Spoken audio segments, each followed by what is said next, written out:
Parashat Tetzaveh is often read in the week preceding Purim. It is this year. And there's an interesting connection between this week's parasha and Megillat Esther. Each one is missing a crucial character. For Parashat Tetzaveh, it's the name of Moses. For Megillat Esther, it's the name of God.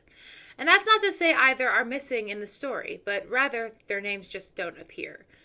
Let's start with Moses. This is the only Torah portion from Exodus to Deuteronomy where Moses' name does not show up. Some theories as to why Moses isn't in this parasha is because of his yartzeit, his anniversary of death, understood to be the 7th of Adar, a week before Purim. Another reason is that Moses is omitted because of his jealousy that Aaron is a priest and not him. Conversely, some say that Moses is omitted out of humility for his brother, to let him run the show without him as a high priest. However, even though Moses is not mentioned, he's understood to still be there as God's agent and enabler for the events of this parasha to happen.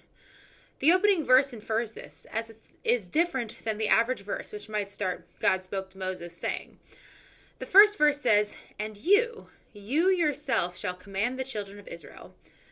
This form comes up a few more times and helps us to understand that it is Moses who is being spoken to, and that it's his responsibility.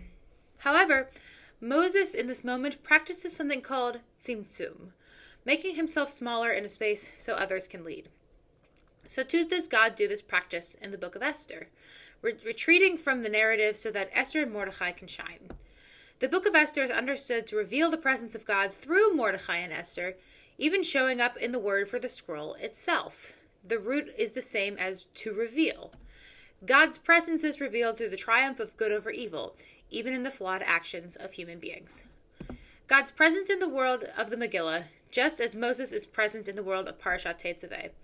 The thing we are to learn from Megillat Esther is that even if God feels hidden, as God was hidden in the Megillah, we are still strong enough to deal with the imperfections of the world. Tetzaveh paints this picture as well, showing God's presence in their midst, even without naming their fearless leader.